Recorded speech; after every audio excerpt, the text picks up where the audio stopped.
Before there were cigarettes, before there were brands, there was the leaf. Tobacco is one of the oldest forms of spirit communication known to humanity. Long before modern times, it was understood as a living messenger, a way for human intention to travel beyond the visible world and return with meaning. In the oldest traditions, tobacco was never a habit. It was a bridge, not something used to escape life, but something used to speak with it. Our ancestors knew breath as spirit itself, and smoke was breath-given form. When the leaf touched fire, it awakened. When guided by breath, it carried thought into the unseen. In that moment, intention became vapor, and prayer learned how to rise. It was never about getting high. It was about clarity, connection, making the invisible visible. That's the memory the leaf still carries. Radio Cigars. Radio Cigar. Radio Cigar. Radio Cigar.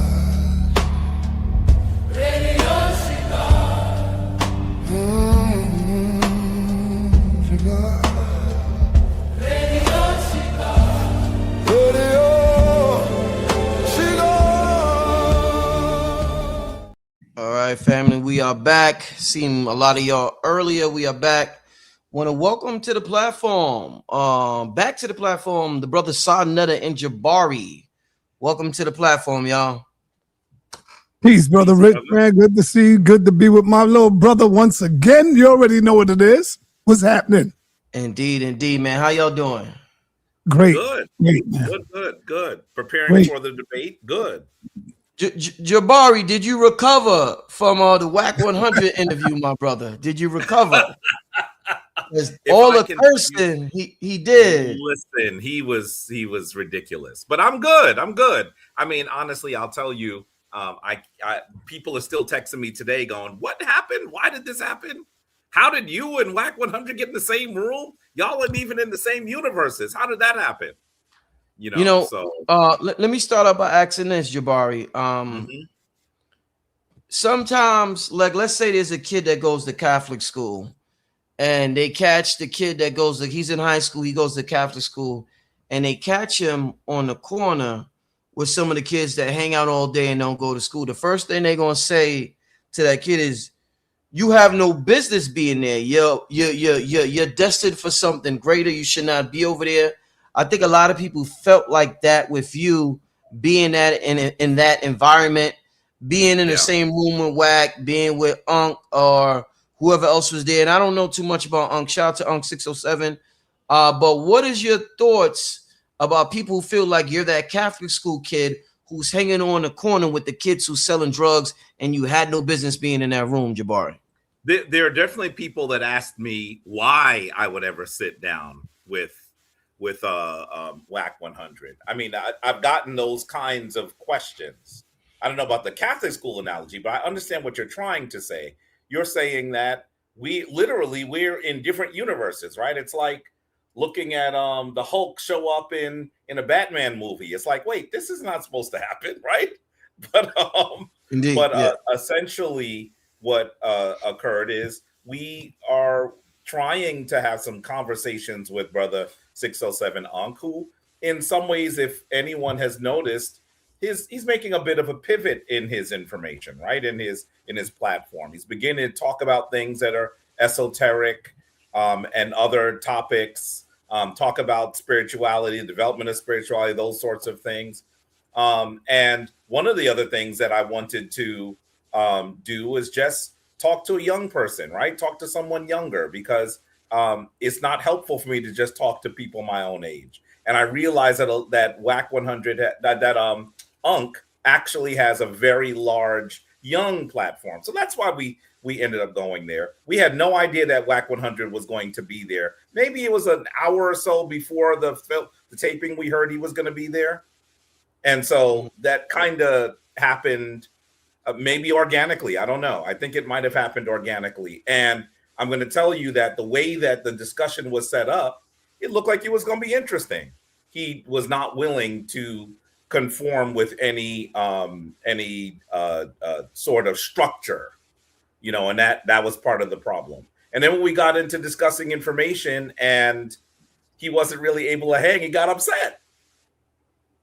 You know, he said lots of things that were inappropriate. I took one jab and he got really upset. So, you know, that's the reality. The last thing I ever want to do is to be in a physical confrontation with another black man. Could it happen? Sure. Would I defend myself? Absolutely. In fact, I was thinking about what I would do if he actually took a swing, and I was prepared for that as well. But, you know, that's just that. Sometimes it happens. What can you do? Sometimes you're going to talk to people who might not be on the same wavelength. And it's pretty clear that he was not on the same wavelength. But I want to also be clear. You might have heard this already. That was content.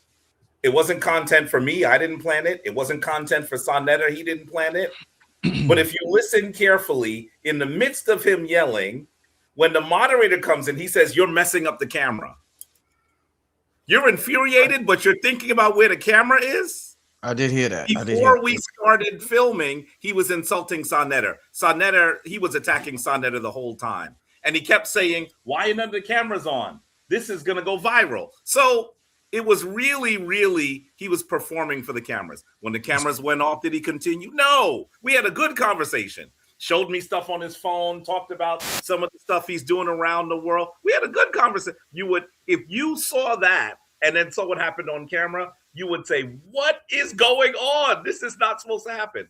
But that's essentially how I guess he thinks he's going to get clicks. So, and apparently he's gotten clicks. So maybe we've allowed that kind of behavior to be successful enough in our community, and that's why it'll continue.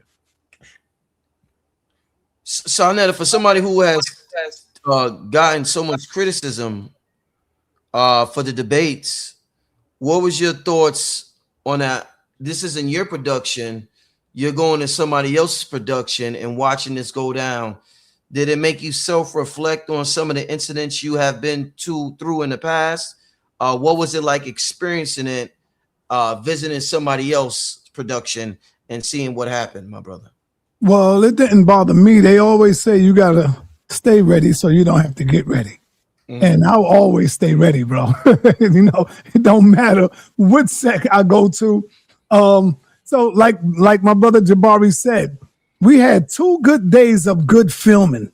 You see where Jabari interviewed 607 by himself.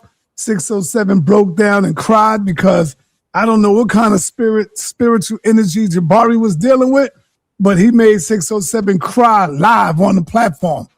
The next day, Jabari, we went to another platform who have over 1 million subscribers, and Jabari had another great debate discussion with the Christian brother, and that turned out great. And so we was told the last minute that Wack 100 was coming. So some people will say, and some people did say, "Oh, that was a setup, Sonetta." I ain't gonna go that far and say 607 set us up, because he called me back right away. "Yo, Saul, we need you back, brother. We love the way y'all got it in." So he was begging for me, not begging. I would say he was calling for me to come back. Would I come back again? Yes, because it's important. Because 607 is trying to make a turnaround where he's now dealing with content that's dealing with information. If you look at the video, it was a great conversation until Wack 100 pulled that stunt. You know, he pulled the stunt because Jabari was getting the better of him on the information. And so he says to himself, "How can I get out of this? Let me get out of this and turn up and bring some content." You know, so he ain't do no research on who Jabari was. He thought Jabari was a Christian pastor. He thought Jabari had his own church. He thought Jabari was doing all kind of crazy stuff, but he didn't know who Jabari was. And so, you know, it was great to me. I loved it, man. I enjoyed myself. That's what I do, Rich. You know how I do. I was like, damn, I ain't getting this spirit in a long time. Let's go. So yeah. Wack brought that energy, and I was like, man, well, damn, let's get it.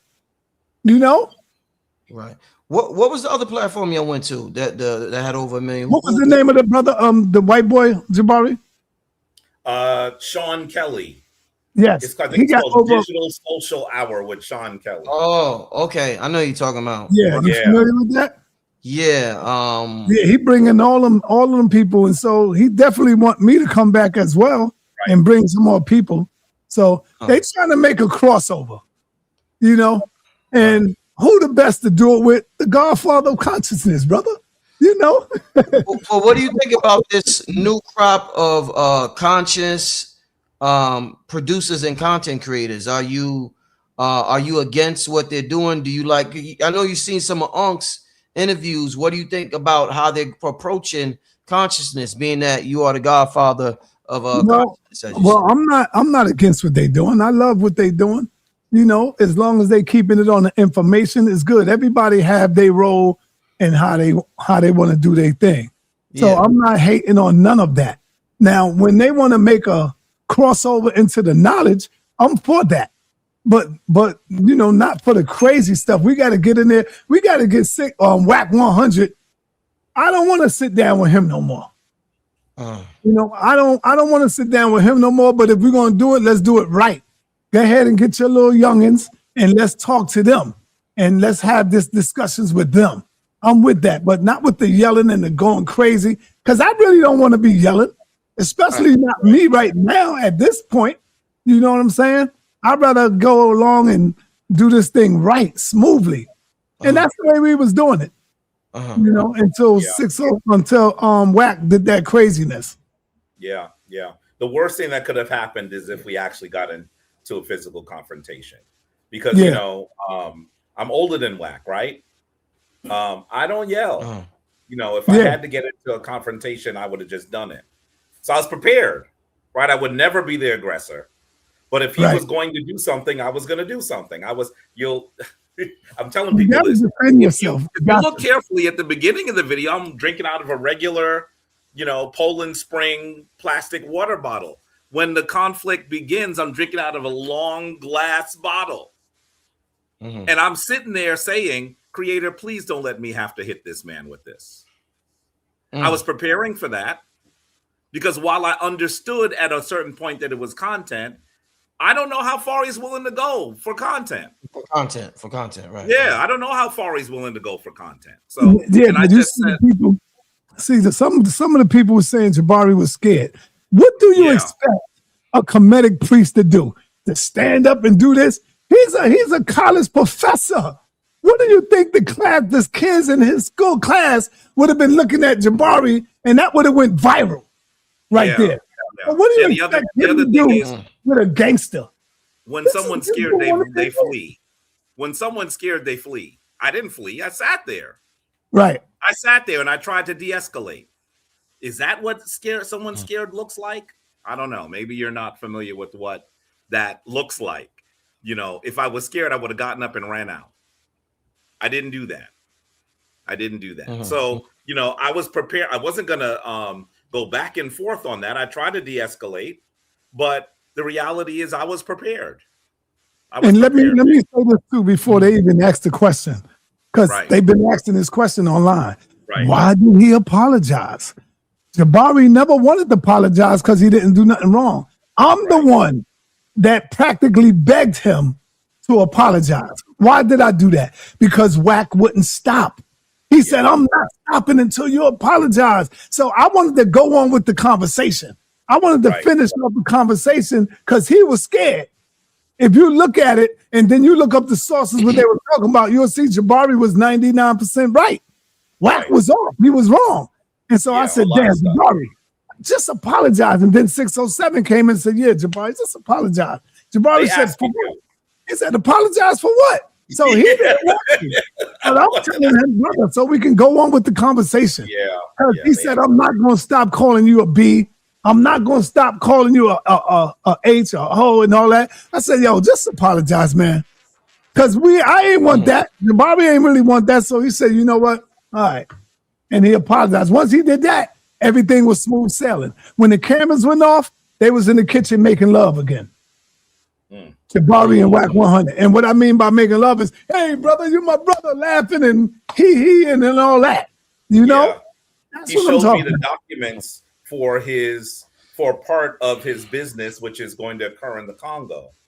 And he started by saying, let me show you this. I know you'll understand it. If you saw the two environments, you would clearly see that what was happening was content. So, I mean, that's what happened. Is that the way that we make content? No. Nope. But someone thinks that that's a way to make content. And I'm going to say to you very clearly, you know, what is it that that comes out of that? I don't think that many people learn from that, unfortunately. And that's unfortunate because I would have really wanted people to get into a conversation, a dialogue that was powerful, that they would have learned something in. And that's just not what happened. So, you know, it's unfortunate, but it happens. You know, it happens. Right. You know, one thing. Good, Jabari. Good. I'm sorry. Yeah. So that's what happened. I mean, it was unfortunate that it went that way. But that's just, it happens sometimes. Sometimes things don't go the way that you planned. And I'm gonna tell you really clearly that while 607 Unk also wants virality in his videos, he was stunned too. He wasn't expecting that to happen. So, right. So, but if you listen carefully, he says to me, "This is content." It's hard to hear over the yelling, but you'll see when I lean over and we're talking to each other, he says, "This is content." He's yelling for content. So that's what happens. Yeah, so I'm not sure blinded about how they bring their content. And you know what? It damn sure do work though. Look at that. Hey, did you know 607 Unk have over 90,000 views already, Jabari? No, I didn't know that. On that video. So they posted it yesterday. Yeah. I think it was yesterday he posted it. Yes. Yeah, about 2 days ago. You know, I want to ask you this: we often talk about agents within the community. You hear people call everybody, he's an agent, she's an agent. Do you think it's far-fetched? I see this comment in the comment section. Wack the police. Would it be far-fetched to say an individual like Wack is the police or the CIA, or do you think it's just a money maneuver? It's just strictly content, or do you think is that far-fetched right there? Well, I'll answer that first. I don't think Wack 100 is no damn police, and we got to stop playing with that word all the time. Everybody got to be an agent. No, he's just ignorant. Simple as that. He's just an ignorant nigga. He ain't no police. He ain't none of that. He believe in what he do is good work, you know. But no, I don't think he's a police. If he is, I don't know about that. But no, I don't think he a police. He's just an ignorant dumb nigga. Simple as that. What you gonna say about it, Jabari? I also think that sometimes when we look at this analysis, we get a little overly simplistic. I mean, when we say someone's the police, what we're trying to say is he actually being weaponized by an outside source, right? But let's be clear, a lot of people get weaponized by an outside source without them even knowing it, right? In the intelligence community, there's a term called a UI, right? A UI is a useful idiot. They don't know that they're being weaponized, but they are being weaponized, right? Is that possible? Maybe. I think that if you are thinking that it is positive for Black people to fight and yell and scream and threaten each other online for everyone to see, maybe you are being weaponized. Do I think that he is actively weaponized by a source, that he's getting paid by something? I have no reason to believe that, right? I wouldn't make that claim unless I had better proof to say something like that. But I do think that we have to recognize that when people are doing that sort of stuff, they are certainly acting in someone else's interest. And imagine what would have happened if we literally, now listen, I'm 54, right? If he had jumped at me, we wouldn't have been scuffling. I would have, the way I roll, I would try to end it quickly, right? But Because I'm glad you didn't one. I'm glad you didn't. I would say, nah, don't hit him with that damn bottle, Jabari. You know that's where what I would have done. Jabari, we on the West Coast, and I'm hearing you talk about you would have clocked him with the bottle. What I'm saying, Sonnetter, is look at how much worse it could have been. Do you think we would have got out of there alive, brother? We in the West Coast. What? Well, honestly, I think, of course, I think we would have gotten out alive. Jabari, we was all the way up in the mountain. You don't know where to run at. You don't know where to go. We're in the mountains, brother. Brother. What I'm saying to you is this. Not only that, I'm not. It's black dark out there. Right. But I'm not trying to argue that would have been a good alternative, a good outcome. I'm saying that would have been a horrible outcome. That's what I'm saying. I'm saying think about how much worse that could have gotten for everyone included. Yep. For everyone included. How would that have benefited our people? I mean, maybe there are some people who like to see the world burn who would have enjoyed that kind of craziness. They would have been like, oh, look at what happened. Did you see that? There are people who get down like that. That's not the kind of stuff I do, right? But so I'm saying, imagine how much worse it could have gotten. Yeah. Imagine how much worse it could have gotten. I'm glad that it ended when it ended. And it seems to simply be for clicks. That's good. Good. It's for clicks. Right. Good. Are some people going to say that Wack was ridiculous or Wack was whack for what he did? Of course. I think most people are saying that. But are other people going to say Jabari was scared? He didn't roll up and fight and everything. Some people are going to say that too. The reality is, whichever way you see it, trust me that it would have been much worse. Trust me, that could have been much worse. And I'm glad that it didn't go that way. I'm glad that it didn't go that way. Let me ask you, Jabari. I've seen so many people become popular going on Sonnetter's platform. I mean, going back 15, 20 years, so many people become unpopular, and the attention that the speakers get almost becomes like a drug. They become addicted to it, and they start to do whatever they could do to get more and more of that attention. Being on Sonnetter's platform, I noticed you was also on, I think, one of Tariq's documentaries. You getting more and more attention throughout the years being on these platforms. Have you ever had to, just being an OG in this, have you ever had to check yourself or ever had to tell yourself chill about something that because of the attention that you were getting, did you ever had to really do a self-assessment and just fall back on something because you was going in the wrong direction from all the attention you was getting? That's a good question.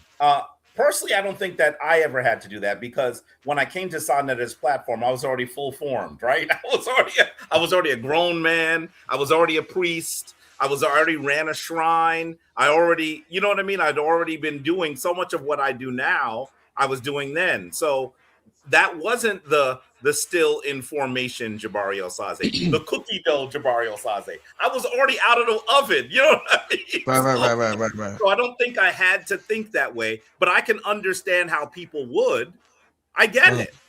I get it. Listen, when you get to the point where you have a number of people who are excited about something you've done, talking about something you've done, especially if they're talking about something positive, why would that not feel good, right? I enjoy it. I just recognize that I'm here and I'm supposed to have a different standard, right? I've been a priest of Ma'at for a long time. I would not think that the only thing I should be doing is looking for clicks. There's so much I do that gets no attention whatsoever, by the way. You know what I mean? I teach African history at Hunter College. No one sees that other than my students, my small number of students every year. Maybe there are 80 people every semester that get a chance to experience that. And in doing that, I find myself really fitting into a slot that people above my weight class, very important ancestors were in. So, I'm sitting in a seat that Dr. John Henry Clark created. He literally founded the department that I work in. I'm sitting in a seat similar to Dr. Ben, to Dr. James Turner, to Dr. Donald Hadike. These are all people who have poured information into me as a young man. So in all the things I do, I'm very clear that there's a standard that I should be adhering to. And that standard doesn't include acting a fool online for clicks. So, you know, that's just not something I would do because now listen, is there a version of Jabari that would do that? Absolutely. I haven't been that person in a long time, though. You know what I mean?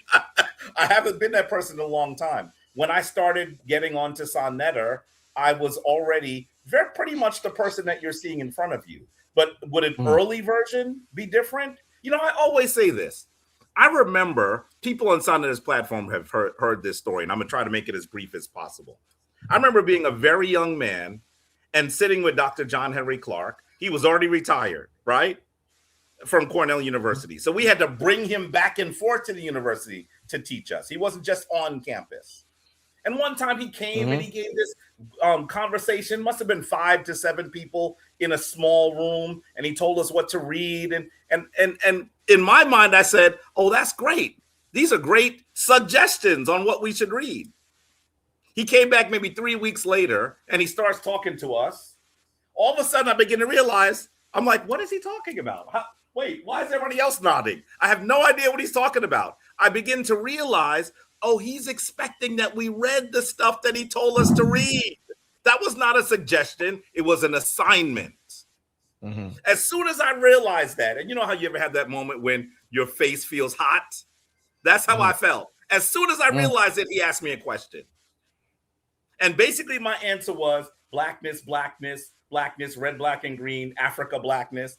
Halfway through my ridiculous answer, he said, wait. Did you do the reading?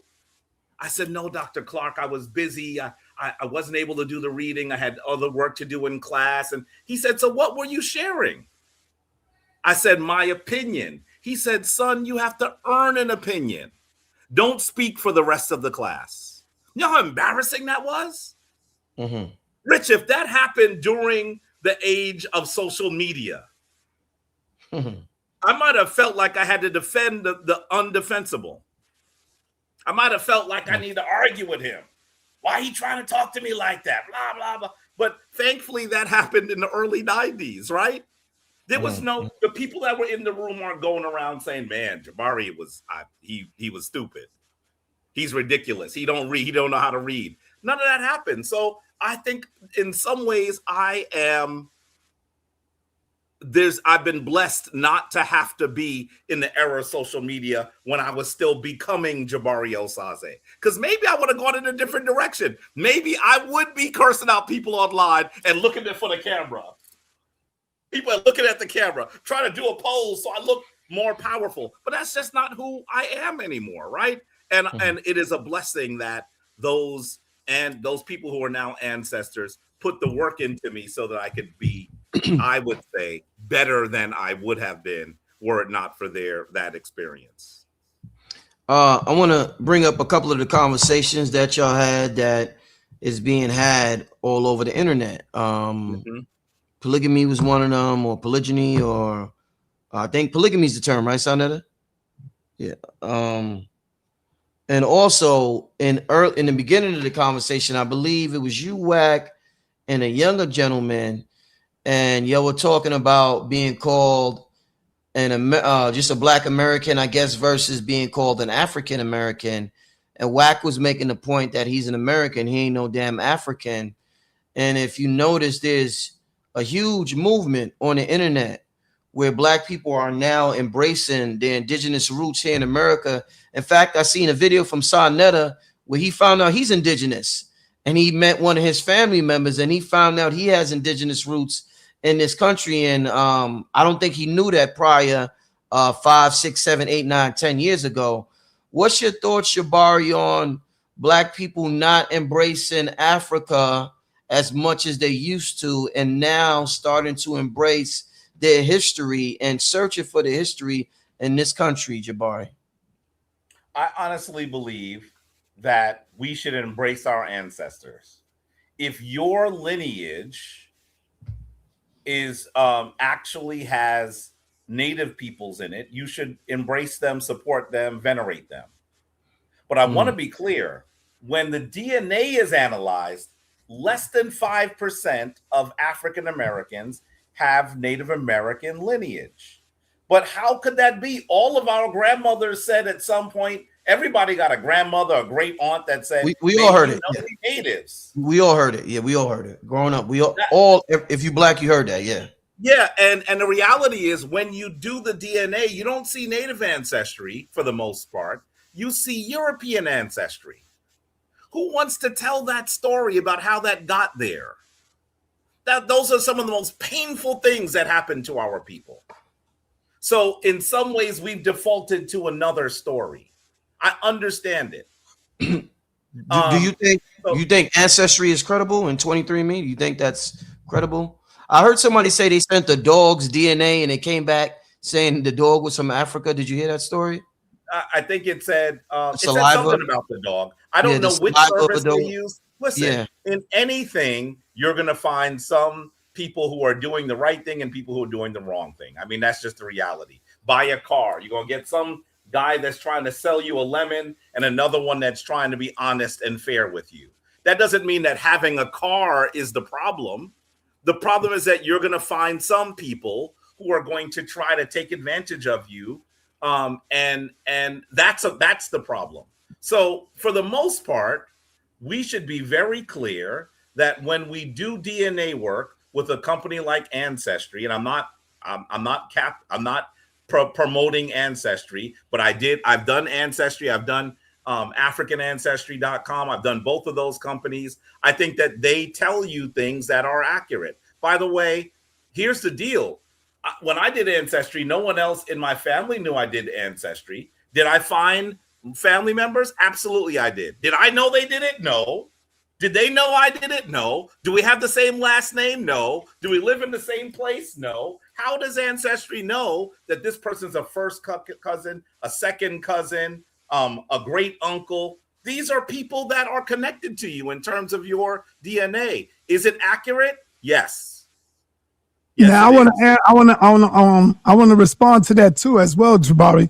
Now I didn't know you felt like that because I felt the same way when I was debating with other people online. When I took my Ancestry.com test, same thing. How did they know this was my first cousin?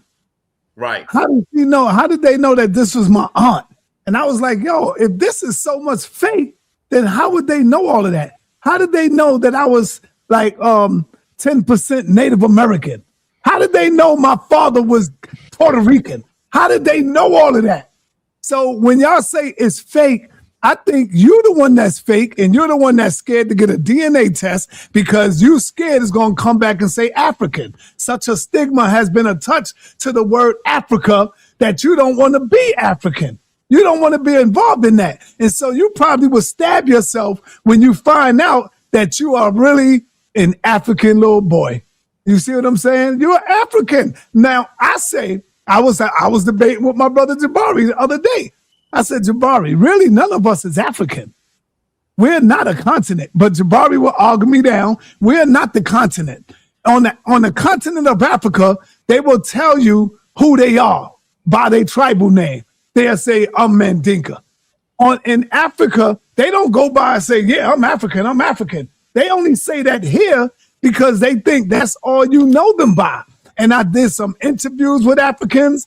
So I say, no, we're not a continent. You got to know what tribe you come from. You see what I'm saying? Like we say we come from what? Ghana. Most of us come from Ghana. What tribe is Ghana? What do they call themselves, Jabari, in Ghana? There are a multiplicity of peoples. Yes, I'm a Fonzie chief, for example. Yes. That's one of the Akan groups. There are many other groups. So they don't say I'm African, man. Oh, the continent. What you've said is not untrue, Sonetter. There's nothing to disagree with you on. I just want to, but there's a context to it. The reality is that those Europeans, I would say something spicier about them. I think you all can insert the cuss word for what they did. The reality is that they intentionally attempted to sever our connection to the African continent. So yes, we are unclear now about exactly where we stand on the continent. That was intentionally done by our enemy, by our oppressor. If we believe that that disconnection is what we must live now, I'm telling you, let's be clear, there's a cracker in their grave somewhere that's smiling at your behavior. The reality is that they don't want you to be connected to the continent of Africa. Africa is the continent that has all the resources. Africa, the continent that has the longest history, the oldest languages, the oldest spiritual forms. They would love for you to say you're not an African and that you're some obscure group of native people. They would love that. Well, my grandfather is a Washita blood. Now listen, Washita. You are different, Sonetter. But hold on, but I understand. I'm not just a Washita. I go all the way back to the land of Africa. You see what I'm saying? That's like they gave me what on my DNA, 79%. Ghana. 75%. It's probably a bunch of different African groups, because the other thing that happened that becomes confusing, we're looking to say, oh, you're Mandinka. The reality is that when they stole Africans from all over Western and Central Africa, what they did is then we intermingled. So when you do your DNA, it's going to give you percentages. That's the reality. I'm telling you, when I look at my DNA, there are probably 10 different African polities, African nations that I have some DNA in. So now that I have that DNA and I can prove that, what do? Do I just go by a percentage? I don't think that's what our ancestors intended us to do. I truly believe that the new African, that's what some African Americans used to call themselves back in the 80s and 90s. The new Africans can actually do a lot to even heal some of the divisions on the African continent. We're not going to fall into recent rivalries between African groups. Those things that were seeded and Europeans took advantage of in order to commodify African people and their resources. We're going to go there and say we're Africans, and we don't see ourselves just in one group or another group. And that can be positive too. By the way, I want to also say to you, Sonetter said this, and it's not untrue, that on the African continent, they don't say that we're just African. That's not entirely true. You know, there are people on the African continent that there are many. If you just look at a directory, you're going to see a multiplicity of businesses, of entities, of nonprofits that bear the name Africa on the African continent. Listen to their national anthems. They all mention that they're African. So as a person that does a lot of research on the African continent, I'm going to say that people on the African continent do say that they're Africans, but that's not their major designation when they're there. Listen, I believe all three of us are from New York. If Brother Rich says, where you from? And I say New York, Brother Rich going to be like, duh, that's not what I'm asking you. I might give him a borough. That would be probably the answer he's looking for. But that's because when you're within the boundaries where everyone has this designation, now all of a sudden you use a different term to describe yourself. There's more than one way to describe yourself. And that is, I think, what we'll also notice too. You know, we often talk about the power of melanin. A lot of our scholars, Richard King, I'm sure you're familiar with Richard King, Dr. Francis Cress Welsing talked about the power of melanin and certain groups being genetically recessive and things of that nature.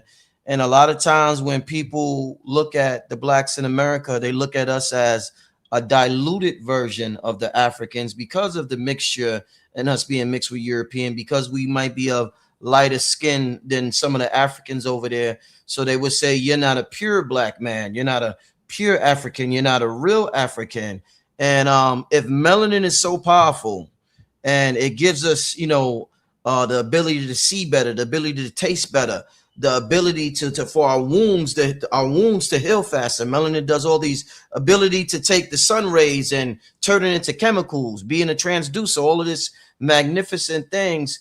My question would be, why is the group of people, the Black Americans who are mixed with this recessive, so they say, why are we so dominant across the globe in so many things, including these physical activities? It could be basketball, it could be track, it could be football, it could be the best boxer in the world as an African American, it could be the best UFC fight in the world, all the races is in the UFC, but the best one, John Jones, happened to be a black man in America. If we are the diluted one, why do we dominate? Why do we influence everybody? Why do we create so much? Why are we the focus of attention if we are the diluted version? Shouldn't the pure version have all of those traits that we have?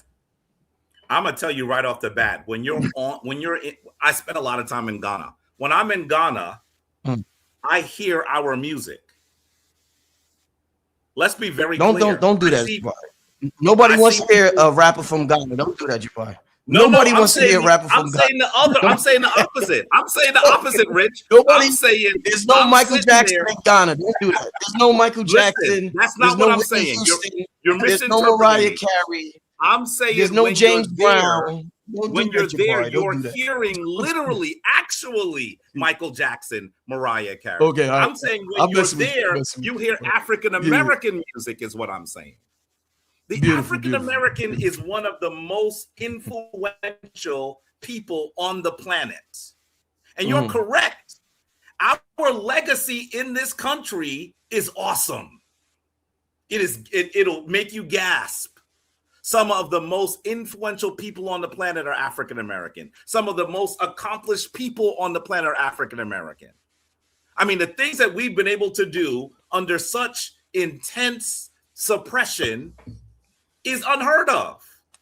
It's unheard of. I mean, the things that we've been able to do. And you know what? Even Africans on the continent look at us and want to know more about what the African American is doing. So let's be clear. They're looking at us and trying to act like us. I went to a really, really hot club in Ghana. And you know what they would do? They would play the hip hop version from the US, and then they would play their version. They would this is my version of it. Same track, but they were very clearly saying, look, I like Pop Smoke. This is what I did. I was amazed when I heard a Ghanaian rapper try to be Pop Smoke. The reality is that African Americans are impressive. Are we different than most continental Africans? I think that Africa is a diverse place, and we are now adding this unique culture to the entire realm of diasporan and continental Africans. Just because I'm saying I'm an African doesn't mean that I have to discard African American culture. That would be crazy. African American culture is amazing. The things that we've done are amazing. This is what I see. But now let me say this. Here's the question he asked, and I'm gonna just give a very unsatisfying answer in 10 seconds, Sonnetter. He said, in short, why are the deluded melanated man the most effective? Why are the deluded ones the most effective? If we're so deluded. I'm gonna say, Rich. Yes, sir. I have some theories, but I don't know. Right. You are correct that African Americans have done amazing things around the world, and that everyone's looking at us. Everyone. This is my take. I don't know how we got so impressive. I don't know. We're not the only enslaved Africans. You don't hear me? Yeah. You talking to another? Yeah. You don't hear me, Jabari? I didn't hear you just now. No. Yeah, this is my take on that, and Jabari ain't gonna like this. But this is my take on this right here. How long we been here, Jabari? 300 to 400 years? Yeah, sure. Earlier. I always say that we have become our own people now. Yes, we are still related to the Africans, but we are our own people now. We've been stripped of everything. We've been stripped of our names, our culture, all of that, our God, our folkways and mores. We've been stripped of that. So once you've been stripped of your culture, once you've been stripped of your God, once you've been stripped of the clothing and everything else that we wear, you have become a whole new person. We don't speak the African dialect no more. We do everything different now. And now you see the world is following us because we are the best that they have ever taken out of Africa. Yeah. And so that's why you see we are the best basketball players, the best dancers, the best singers, and everybody's following us, man. You see, so we are our own people, and we have never taken a plebiscite to say, who are we going to be moving forward? Jabari, I think you said one time we did take a plebiscite. Didn't you say that? Taken several, actually. I don't know. We didn't, brother. I say no. We have not. We are our own people, brother, and we got to figure that out. Who are we going to be moving forward? We ain't no goddamn African Americans. I listen. The reality is, I agree with much of what Sonetter said. I think he thinks I'm gonna disagree with it. The reality is that African American culture is unique. It is. I'm not saying that African American culture is nothing more, is just African culture. I'm not saying that either. African American culture is unique, and we have created something distinct from the other groups of people on the planet, from our relatives on the African continent and our relatives outside of the African continent. The reality is that you should not think that two things can't be true at the same time. Got you. That's the reason why I would say I'm an African. I'm of African descent, but let's be very clear. I am African American, and I know that there's some people in the chat. Every now and then, someone says it's tether babble. First of all, let me say to you, why have we developed words to insult other Black people? Why have we done that? But I'm also going to say to you, I can show you my third great grandfather, and I can show you my fourth great grandfather's emancipation papers from here in the United States. I can show that to you. So whoever said it's tether babble, why don't you put up your documents and then we'll see. If you want to do that, let's see. Because my family has been here since before the Civil War. My family, parts of my family, my mother's from Guyana, but parts of my family have been here for hundreds of years. So let's be very clear that I'm not simply talking about,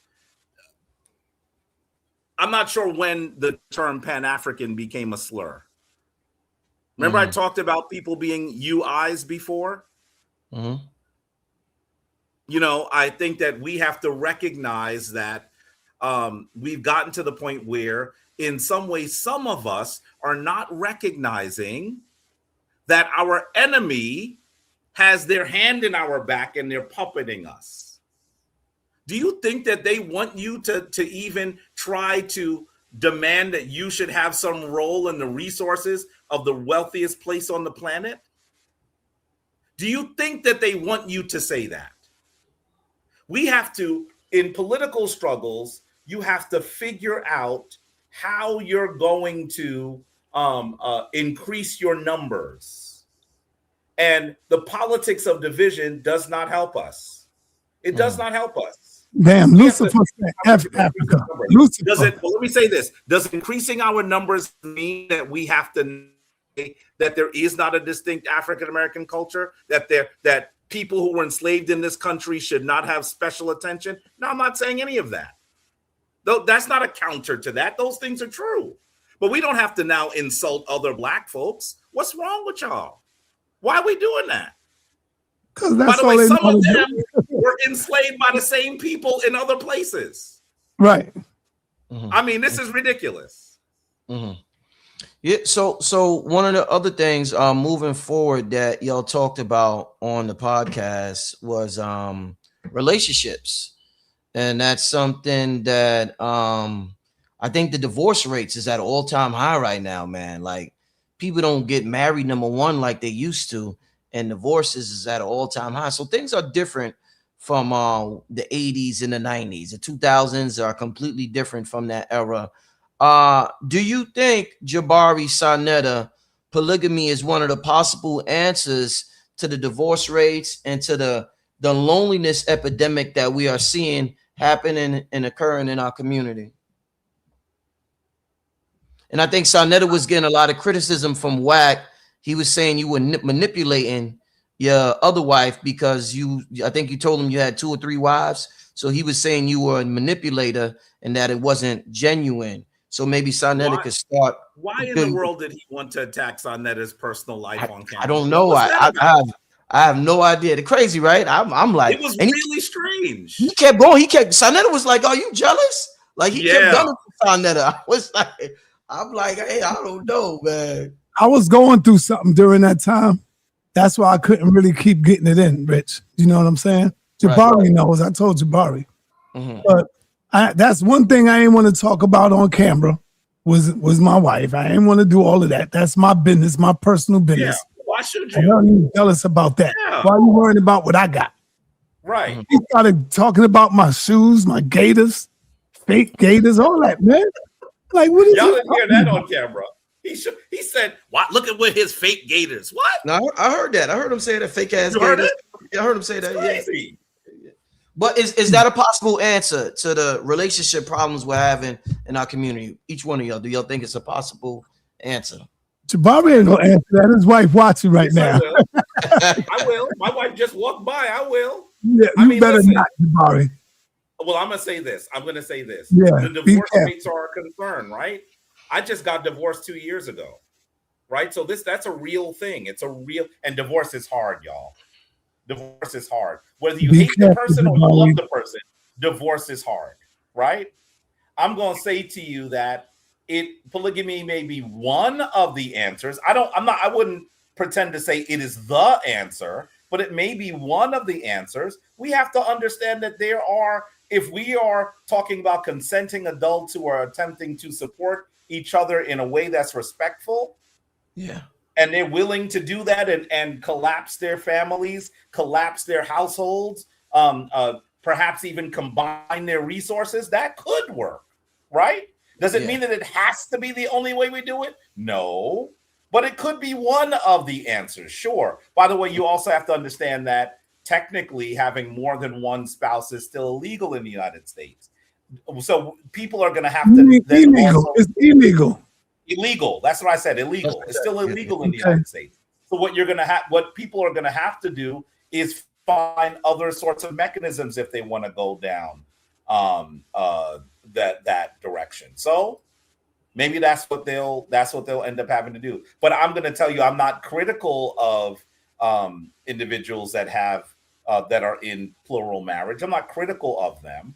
I know that it must be hard. Listen, it's hard having one wife. I don't know how you do more than one. That's not easy. But listen, it could be one of the solutions. I think that we need to explore it as a community and try to ensure that if we're going to do it, we do it the way that's most productive for our entire people.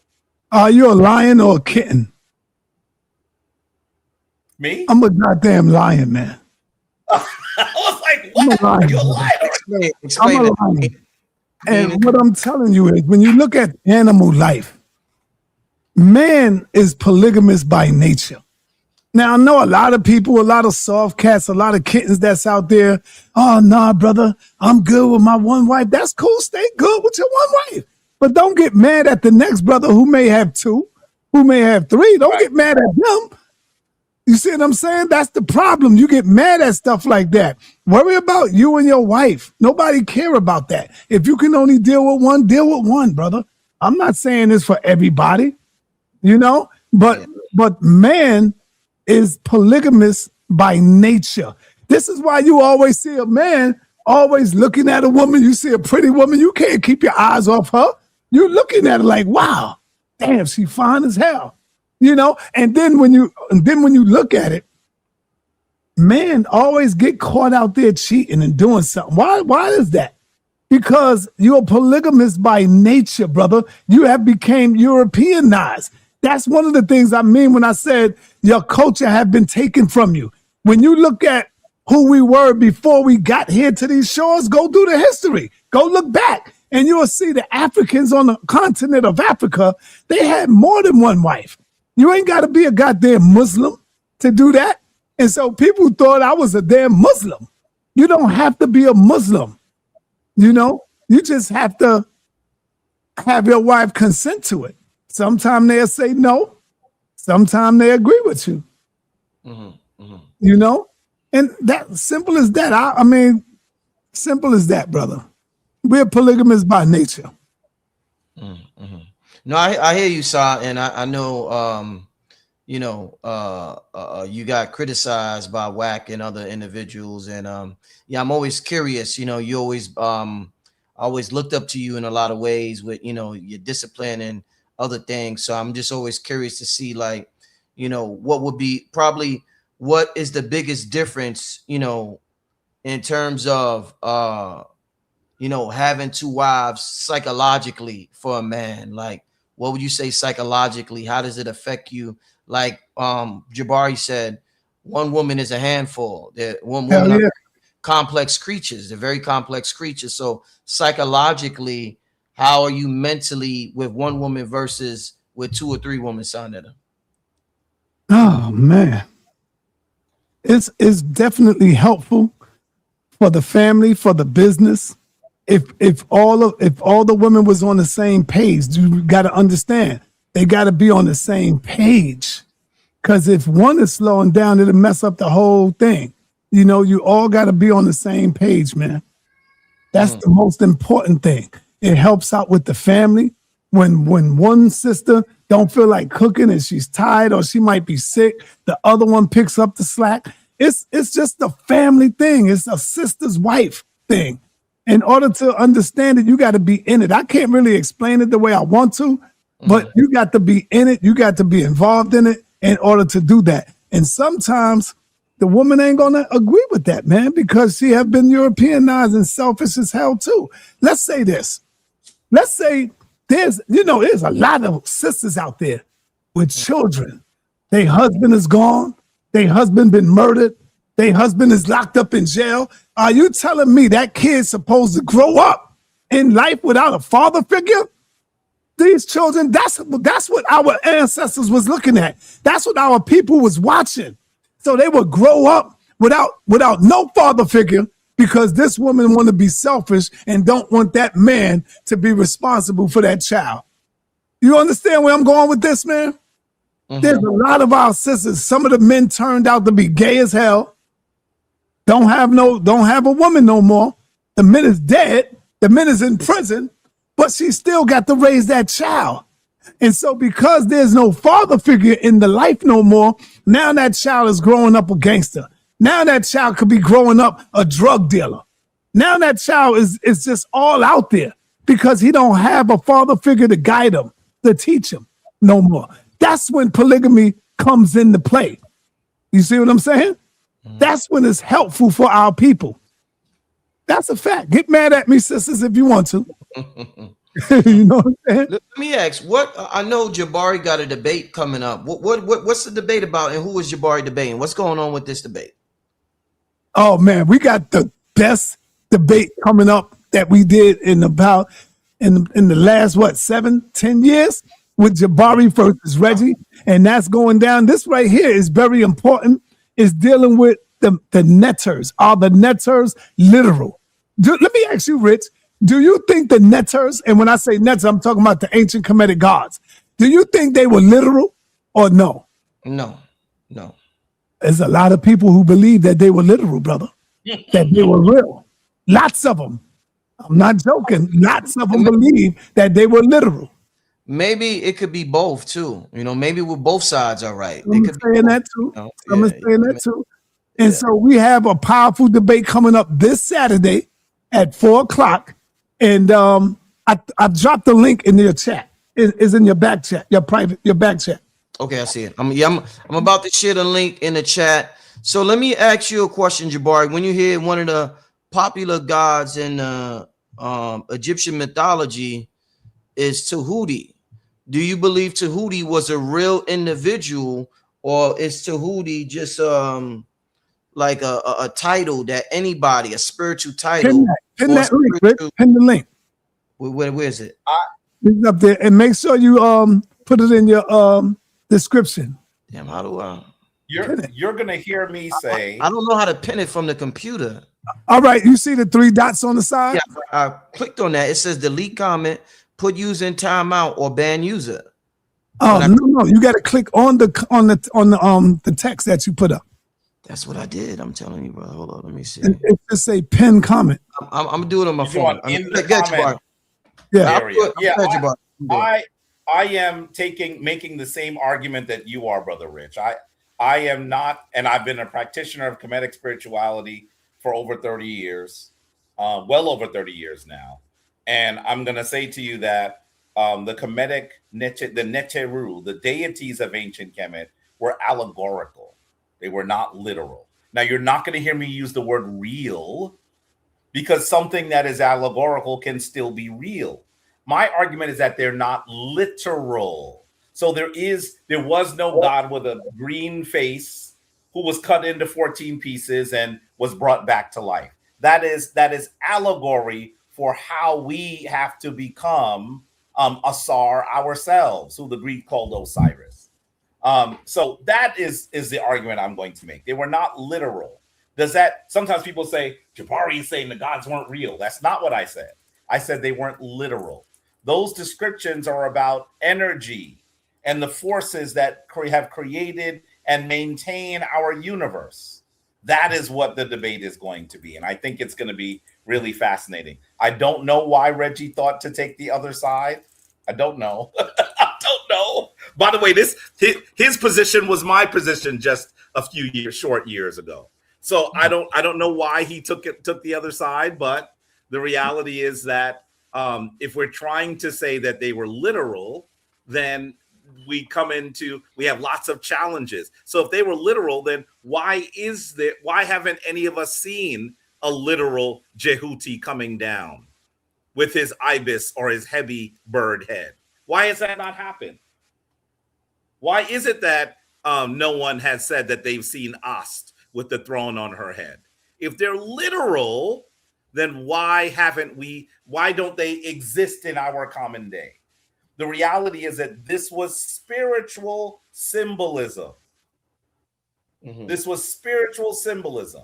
There's a difference between the sun, and that the Kemetic people would have called Ra, and Ra the deity. Ra the deity is a falcon with the sun on his head. When you look up in the sky, do you see a falcon with the sun on his head? Do you think that the Kemetic people thousands of years ago literally believed that the sun was a falcon with this bright orb on his head? You know how many millions of degrees the sun is? How can you have the sun on your head? This is symbolism. So I think that it should be very clear that we're talking about symbolism. Although there are some people, because we have been in Western society for so long, now for many of us, the way that we look at spirituality has been impacted by the Western description of spirituality. And that's one of the reasons why we describe it that way. I would argue, and I don't think this is a necessarily an argument, there were early Christians that did not see Jesus Christ as a literal being that drew breath and was born of a virgin. And that was spiritual symbolism to many of them as well. The literalism in spirituality occurred in the 3rd and 4th centuries of the Common Era. Before that, people understood that there was allegory and symbolism. But now, because the Abrahamic traditions have been so ubiquitous in our modern world, we don't actually recognize it. And so that's what we're dealing with here. Right. And Rich, real quick, mm-hmm. just like when you look at the Christianity religion, mm-hmm. yes, in ancient Kemet, the people believed that they were literal. Yes, the ancient Egyptians, the ancient Kemetic Egyptians believed that they were literal.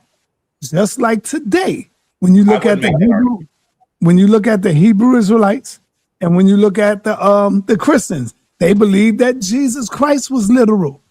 They believe that Jesus walked on water. They believe that it the same thing today. And yes, Jabari, they did believe that it was literal. The people of Kemet, they believed that. Not all of them, Jabari, but a lot of them did. Just like us today. Not all of us know that. Not all of us believe that Jesus and Moses and all of them were literal, but a lot of them do believe that. I would argue that in order to make, now you've all heard me say this before if you're familiar with me. I say ekri. Extraordinary claims require extraordinary evidence. If we are to believe that the majority, or at least an even a significant number of people, literally believe that the Kemetic deities were literal individuals, then we would have to prove that. And when you look at the text, let's recognize the text are written by the priestly class, right? Those people who were learned. When we look at the text, we don't see that at all. We don't see that at all. And so that's what I would argue. Now, do I believe that there are some people that might have had that impression? There are always going to be people who misunderstand things. There are people who misunderstand things now. You can read them something out of the Bible. I've done this. You read them something out of the Bible and they say, oh, it's not there. No, you made that up. There are always going to be people who have the wrong impression. But for the most part, the people who created these images, the people who were the individuals who maintained these concepts, I don't think any of them believe that these were literal depictions. If you embody one of these Tahuti, everything that a Tahuti embodies, if you embody that, is there anything wrong with calling you Tahuti? Is there anything wrong calling you to? Okay, so you would say no. Okay. There were people who had Tahuti in their name.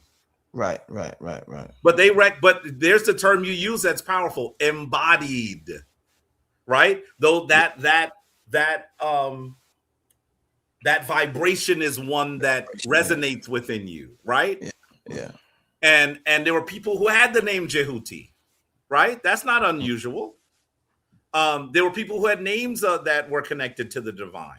But did that mean that they thought that once they got their name, they were going to sprout a beak? No, because they recognized they were talking about the symbol of wisdom, the symbol of writing and secret, the symbol of science, the symbol of language. Those are all things that are Jehuti. By the way, Jehuti is also depicted as a baboon. So which is it? If it's literal, how can he be a baboon and a heavy bird? Which is it? Why? Hey, real quick. Thank you, King Simon. Keep that link going for the people who want to see this powerful up and coming debate. The link is in the chat, y'all. If y'all want to see it, it's going down this Saturday at 4:00 sharp. So it's right there on StreamYard. Y'all can go ahead and get that link, get your tickets. Jabari, do you have a problem? Well, not a problem, but on the internet, I noticed during the conversation with Wack, one of the things Wack's wife was, she was referring to herself as a goddess. Do you refer, being that you're a Kemetic priest, do you consider yourself a god? Do you just call yourself a human? Like, what do you rank yourself in terms of your being? That's an important question. I think that one of the fundamental aspects of Kemetic spirituality is the concept that we're all divine.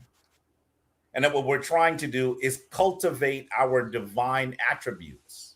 Okay. And we're trying to live according to the very order of the universe so that we can truly reclaim our divinity. I think that is the argument. You'll see even in the judgment scene, that is one of the most recognized scenes from ancient Kemet, that after the person gets past the scales, after they are judged Makeru or truer voice, after it is decided that they are eligible to go into heaven, they take the name Asar.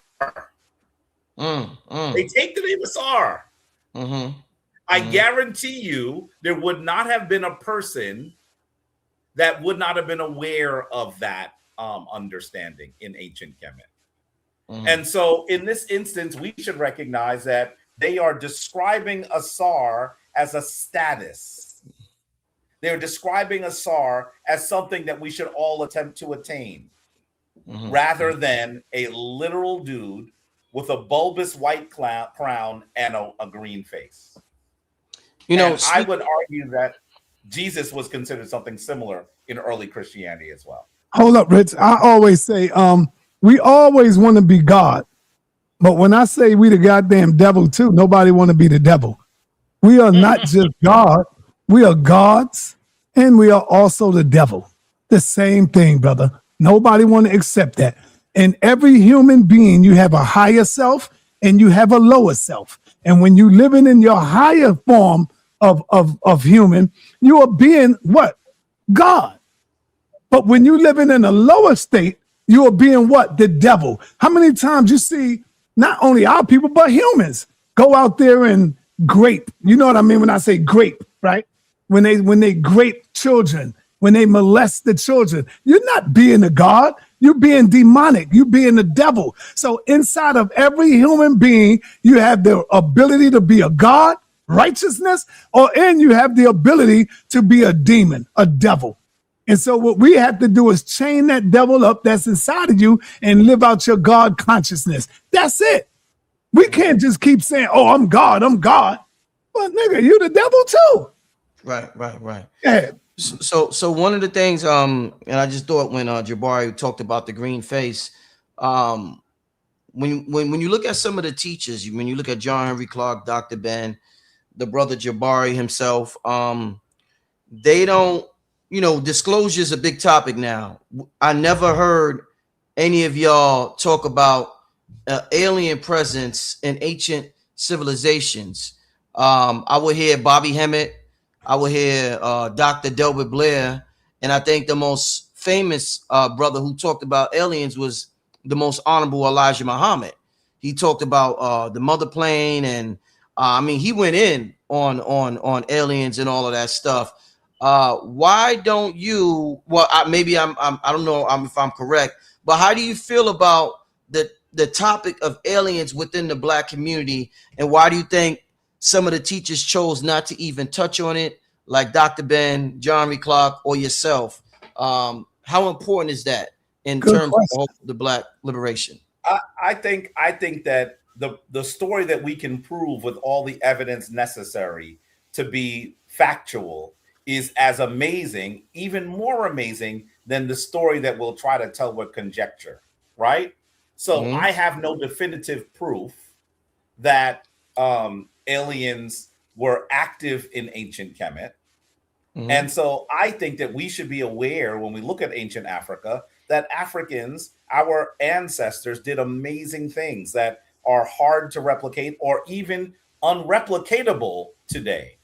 I think that sometimes when people focus on aliens, not everyone, but sometimes what they do is they tried to say that it was Europeans that created Africa's most impressive accomplishments, that they created these civilizations. Now that's ridiculous. So now what they'll do is they'll say, oh, it must have been aliens. I always say to people, it's not aliens, it's ancient Africans. Now, having said that, do I believe that aliens exist?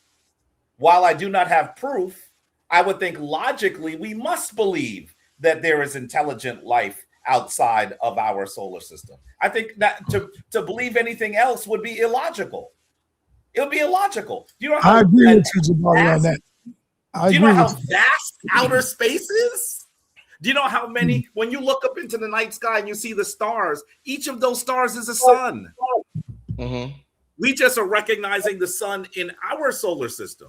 Correct. But each of those stars is a sun. And many more than we now we're beginning to understand this, many of them may well have habitable, let me be clear, habitable planets or entities around them. It is possible that life could be on those places as well.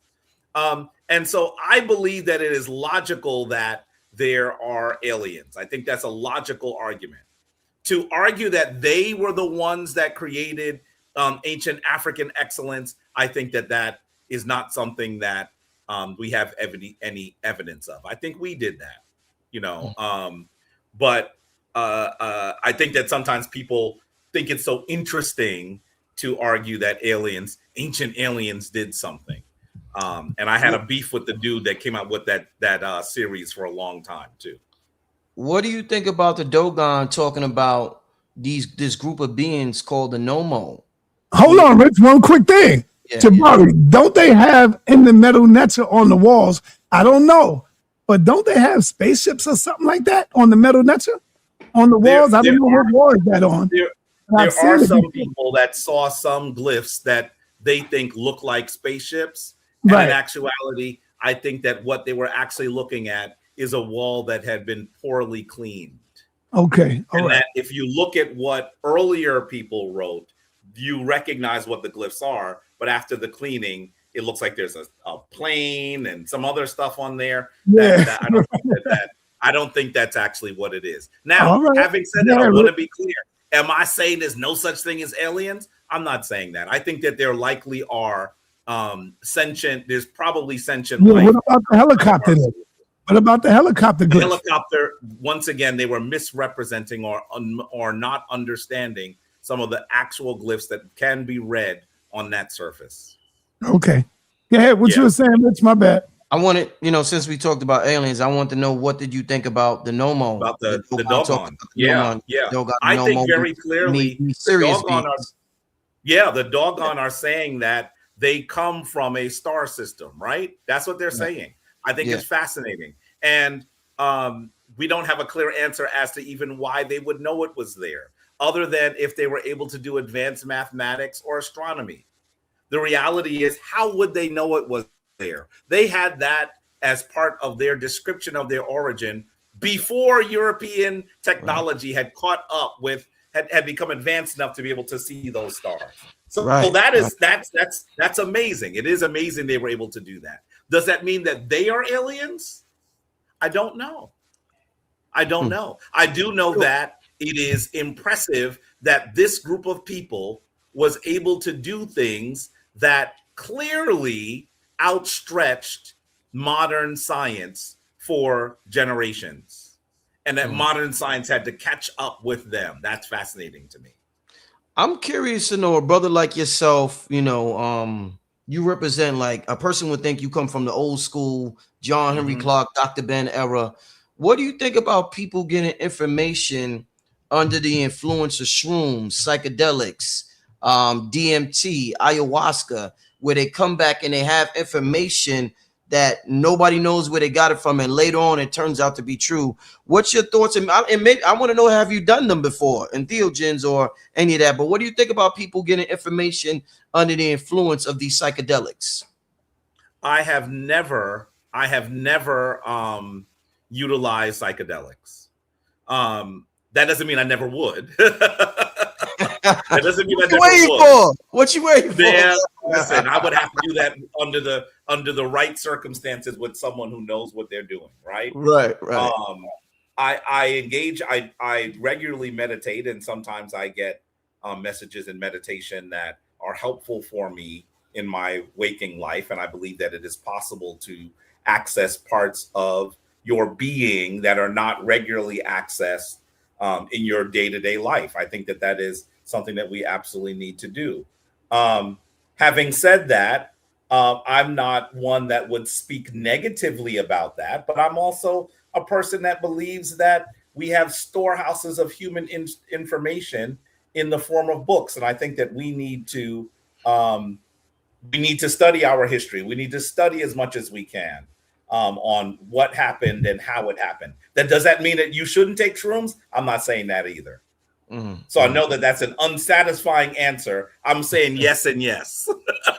Man, I'm scared I'm scared to death to take any of that.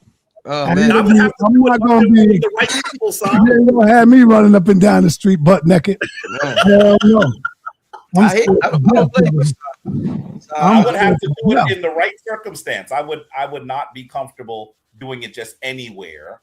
And the one time I even consider it, the brother said, well, everybody who comes out of this, they throw up everything. I mean, they throw up and he was focusing so much on the throw up and the vomiting. I was like, you know what? Maybe I don't want to do this. So I didn't do it. So, that's the reality. I mean, I think that it would have to be under the right circumstances. Now, let's be clear. In ancient Africa, did people use psychedelics in order to reach other spheres of influence?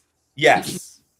We very clearly we have documentation of it being part of African society for probably millennia, probably longer than we're even aware of. And so it's certainly something that people have done. I didn't know that, Jabari. I didn't know that. Yeah. You know what? There's an image of Tutankhamun, who some of you know as King Tut, and his wife. There's several images of them, right? Whenever you see them together, the first thing you should recognize is all of those images encode sacred sexuality in them because they were trying very, very hard to have an heir, to have a child. They were unsuccessful, right? Ankh-Senamun had 2 stillborn births. They were unsuccessful. But in those images, you're going to see at each and every time they're engaging with some mind-altering items, whether it was alcohol or it was the Blue Lotus. You're going to see that when you do the research. So it is known that did the Black Panther take a shroom or something like that in the movie? He took plant. Of the herb. Yes, of the blue herb, right? Purple, and I think it was purple. Right? He was able to get into the ancestral. Right. See, they did that in that movie. Yeah, I mean, let's be real that happens. By the way, that scene was such an Asar scene. He takes the herb and then he gets buried under, and he meets the ancestors, and then he comes back. I mean, if that's not the symbol, the description of Asar, or the conversation between Heru and Asar, I don't know what is. So this is not something don't they supposed to have another one coming out and Denzel supposed to be in it? We're going to see Denzel? Wakanda. Yeah. We're gonna see Wakanda in the next Avengers movies, but definitely there is a Wakanda, a Black Panther 3 coming out, and there's lots of rumors about what's happening, and the rumors Denzel are supposed to be the Black Panther this time. No, I don't think Denzel is the Black Panther. I think Denzel might be the villain. Oh. I think he might be the villain, but we're going to see some interesting things. Most people believe that Damson Idris is going to be the next Black Panther. It's pretty clear that I think that he's going to be the next Black Panther. You may remember in the second movie, T'Challa's son was there, and he also had the name T'Challa. I believe they're going to find a way to age him up, and then we're going to see him take on the mantle of Black Panther with the same name T'Challa. I want to get to some questions real quick before we get out of here. Once again, family, make sure you click on the link for the debates going down this Saturday with Jabari and Reggie. The link is pinned at the top. Also, King Simon is sharing it. You can check out that link. That's at 4 o'clock, right, sir? Yep. Okay, it's at 4 o'clock. Give me some questions for Jabari and Sarnetta. They fresh off the I don't know what you want to call it with Wack 100. I don't know if that was a debate, an argument, I don't know what. A little bit of both. A hot holy mess is what it was. Oh man, let's get to some questions in the chat. Somebody said, so was Jesus not literal too? Was the serpent in the Garden of Eden spiritual too? I don't know if that's a question or they're just like well, according to the story, they say that, but we know that Jesus never existed. I don't care about all the stuff that y'all try to come up with and all that. Jesus never existed. There was no man by the name of Jesus that ever walked the face of the earth. Okay. Now, what do you say, Jabari? Well, I would say there were clearly people with the name Yeshua who walked the face of the earth, but they're not the dudes in the story. Right. You know? Right. But I would say that there was certainly a period of time where there were groups that looked at Yeshua as an allegorical figure. Certainly there were periods of time. Those groups are not prominent at all anymore in our modern world. And clearly, I think the serpent in the garden was allegory. The Garden of Eden is allegory. Adam and Eve are allegory. This is all allegory, right? It's all allegory.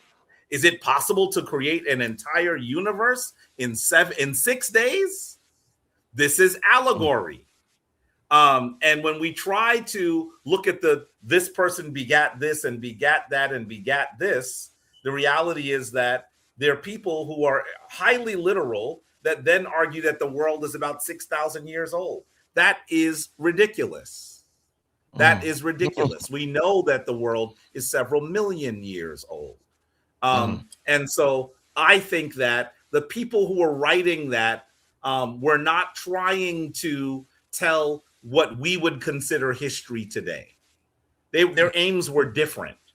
It's the people in the 3rd and 4th century of the Common Era that began to describe this as a literal story.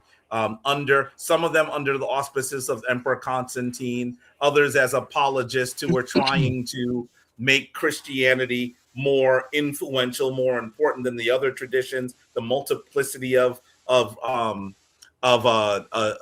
religions that were in existence as well. So I truly believe that this is not a literal story; it's an allegorical story. Mm-hmm. All right. And of course, we have no evidence of a Jesus that actually lived. We don't have good evidence. The stuff that people argue is evidence is not what we would use as evidence in almost any other circumstance. You know, I had this debate with a brother. I wish that that part was recorded. Some of it was recorded, but I had another discussion that was not recorded. Sonetter didn't know that. Well, actually, it should be on Sean on Sean's podcast. We should be able to pull it, Sonetter. Okay. Yeah, because I know he filmed it. But definitely, we had this conversation about what the historicity of Jesus Christ is, and I think that it's going to be a very interesting discussion when we try to address it. Next question. Somebody said, "Oh, this ain't a question, but is it true top cats put belt to ass? Is that true? Oh, please. Is that true? I have had several conversations with Top Cat, and I'm going to tell you, there are few more ridiculous discussions as they are. Sometimes Top Cat would be mentioning something that had nothing to do with the discussion, and he'd go on an extended discussion of it, because what he was really doing is saying, look, I know something. But that's not what we're talking about, brother. I might as well talk about whether the A or the C train will take me down to Broadway. I mean, it just that's not the discussion. So he did that a lot. But I think that anyone who has their head properly would recognize that didn't happen. All right. I see a super chat. Somebody said, curious to know, outside of hip hop and entertainment, what really defines Black American culture? And I will just say this. Let me just say this. 75% of the things we use in everyday life was created by Black Americans. So I would say American culture is Black culture, whether it's the traffic light, whether it's the elevator, whether it's the air conditioner, whether it's the computer chip. I mean, there's so many things that so-called African Americans invented. You would never know that we made it because they lie so much. The light bulb, and who knows what else we created and was stolen from us. But everything there wouldn't be no America without Black Americans. So it's way beyond hip hop and entertainment. Literally, probably 80% of the things you use every day was created by a Black American. We have the most patents, the most inventions on record, by the way. And let's be clear. I know that they said hip hop and entertainment, but I would be remiss if I didn't mention jazz. I'm sure the person, when they said entertainment, they were responding to jazz. But recognize that much of the American dietary palate is the work of people of African descent. We know that we have had a large impact on the English language. The things that we've done with the English language are things that come from our original African tongues interacting with English and creating something that is quite unique and different. While I'm not Christian, I'd be remiss if I didn't recognize that I could go to a Christian denomination down the block and listen to that Black congregation go, and then find a white congregation in the same denomination, and they would sound radically different. African Americans have created a very powerful cultural milieu. And it has been exported all around the world. How about the way that African Americans have interacted with fashion? How about the way that African Americans have utilized their social networks? You know, listen, I'm not saying I spend a lot of time with white people, but I know very well that the family reunions are much bigger in the Black community than they are in any other community in the country. Family reunions are part of what we do, right? And I think they became prominent after enslavement because we were looking for those family members who had been taken away from us, right? So the concept of family coming together became even more important in our community. There are many things that mark the African American experience that you're not going to see as in such a form elsewhere. And I think that those people who created this culture in this country and who are now the beneficiaries of it should be proud of it. I know I am. Yo, family, make sure you get your tickets, Jabari. You know what I'm gonna warn you about? I think because Wack attacked you the way he attacked you, brother Reggie's gonna think you soft now, and he's gonna think he's gonna beat you now, Jabari. So he's gonna come after you aggressively. So be careful. He's gonna come after you. Reggie has always come after me aggressively. That's not unusual. Okay, that's not unusual. You might be super aggressive now. Yeah, and I would really clearly say, let's be very clear that I'm not sure how many other people would have addressed that situation differently. Listen, while you might be surprised that I've probably had more fights than most people you know, and I can tell you that's probably true. The reality is I'm not a thug. I'm a scholar. I'm a professor, right? I'm a Kemetic priest. So I can certainly defend myself. That would have been, if I actually ended up having to do that, what would be the conversation now? Yes. What would people be saying now if the Kemetic priest did something very violent on camera? What would y'all be saying right now? Can you imagine that? I can imagine. Yeah. I mean, so let's be really clear about that. And I want to be clear that Reggie has drew the short straw. He did. All right. Let's keep very badly. Make sure you click on the link, family. The link is at the top of the chat. Let's get to the next question. This is a good one. I thought about asking you this earlier. The individual said, what about the Grand Canyon? What they were referring to is they saying they found Egyptian hieroglyphs in the Grand Canyon. There's this big movement on the internet that says the original Egypt was here in America. I'm sure you've heard. Okay, so what are your thoughts on the hieroglyphs being in the Grand Canyon and in different parts of America, and also this movement about the original Egypt being here, Jabari? Now, let me say this. I first heard that in the 1990s. Oh, okay. And it was more believable then than it is now. Because in the 1990s, we didn't all have HD cameras along with us. In the 1990s, there was no internet, right? At least not in the form and fashion that it exists now. For people who are saying that there is this place in the Grand Canyon that has all these hieroglyphs, I would just say to you, why should you believe that without any evidence of it? You believe it simply because someone said that to you? So honestly, I do not believe that it's accurate. I think that if they were found there, why would someone want to hide that? Wouldn't it benefit the people in the United States that said, we created that society over there? Wouldn't it benefit them? Why would they hide it? What would be the reason they would hide something like that? Let's be very clear. To argue that Kemet was someplace other than in what we would today call Northeast Africa is a little bizarre. The reality is that as someone who has made 24 trips to the region and taken more than 4,000 people there, you should understand that with all of that material culture, how in the world would it be elsewhere? How could you even argue that? Africa is the oldest home of humanity on the planet. We should expect to see humans doing things in antiquity and excellence there. For 90,000 years, the only humans on the planet were Africans. And I'm being conservative. For 90,000 years, the only modern humans on the planet were Africans. Why should it be in the United States? Why?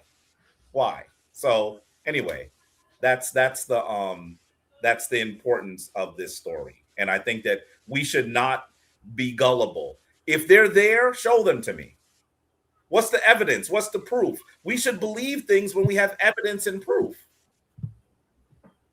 All right, brother. All right. Let's get to the next. Somebody asks, what about the Racial Integrity Act and Walter Plicker? He means Walter Plucker, by the way. Plucker, yeah. By the way, those questions usually come from people who are part of the Aboriginal community. Yeah. And they try to cite those things as reasons why the United States took away the truth of people that we call Black today being Native Americans. And the first thing I have to say to you, both the Racial Integrity Act and Walter Plucker only worked in Virginia. That's in one state. For you to argue that the laws of one state actually impact every Black person in the entire United States, that doesn't make sense. And the Racial Integrity Act was from 1924. We have literally millions of pieces of evidence that describe Africans being brought here before that period. So I think that when people make those points, I think they need to recognize that they don't really, they're not as strong as they may think they are. The Racial Integrity Act was an act in Virginia in 1924, and Walter Plucker was also a Virginian elected official in that area. It doesn't affect the rest of the states. So why are you saying that it affected all Black people? Were all Black people in Virginia? How does that work? So, Banta Black Jaguar says, where was that as evidence in your debate with Top Cats? The reality is, if you didn't hear me cite that evidence, you weren't listening because I use a lot of evidence in my debate with Top Cat. And that's the reason why Top Cat actually was, I don't even know if I can say he was defeated. There was barely even a discussion because he wasn't talking about the topic. In neither of those discussions I've had with him, he wasn't really talking about the topic. And I kept saying it to him. One of the things you got to do, Brother Rich, is when people come up here and they start talking, see, I notice a lot of times that they don't deal with sources a lot. Do y'all deal with sources, Rich? Maybe not the sources you deal with, but yeah. People No, sources is sources, brother. What do you mean? If I'm making a statement and we got to show a source, it's the same source you probably would show if you're trying to prove your point. Right. So well, he's just asking the question. You know, he's just letting the person get their question in. But I would love that person to show some sources. Brother. You got to show sources to prove your point. Right. So we can source up or shut up. If you can't source it, then just shut up, man. That's all we say. Source up or shut up. Indeed. You know, Top Cat's got a lot of sources. Jabari got a lot of sources, but they still clash. You can have sources and still. Nah, you may think they sources, Rich. Rich, you may think they sources, Rich. But when you really look, they are not sources, brother. Listen, Top Cat will mention the Racial Integrity Act as well. And I'll say, Top Cat, that was only in Virginia. Right. That was only in Virginia. How many states were there that were part of the United States in 1924? How many? How many? You tell me. I don't know. You tell me. No, I'm not even sure if I know the number, but I'm sure it was in the 40s, right? Are you telling me that something occurred in Virginia affected Black people everywhere? I have a very long history of my family in North Carolina. Why would that affect them? Why would that affect them? Why would one law in one state affect every Black person on the planet? 1924 is not that long ago. I know relatives that were born before 1924. They were all passed, but I certainly I was very close to my great aunt. She was born in 1908, I believe. I knew people. Maybe I'm old now. Some of you might be younger than me. But I'm going to tell you that I knew family members that were born before then. So what happened? If they were changed from Native Americans to Black or Negro, are you saying that she wouldn't say, hey, something happened in 1920s? I mean, it's not an argument that makes sense. So that's not a source. By the way, with regard to Top Cat, he's one of those people I read his sources better than he does. I go, is that what the source says, Top Cat? Let's read it here. I have destroyed him on his own sources many, many times. So, that's the reality. When you use your sources, it should be clear about what argument you're trying to make. By the way, Julian BR says Virginia was important enough to put a capital there. What capital of the United States is in Virginia? Was Virginia ever the capital of the United States? You're talking to a historian. The answer is no. The answer is, by the way, New York was a capital. New York was the capital. Philadelphia was the capital. Was there ever a capital in Virginia of the United States? The answer is no. So if you're trying to argue that the Racial Integrity Act or any of those other things you're mentioning are important, I don't know history. Right. Okay. I'm the guy that teaches history.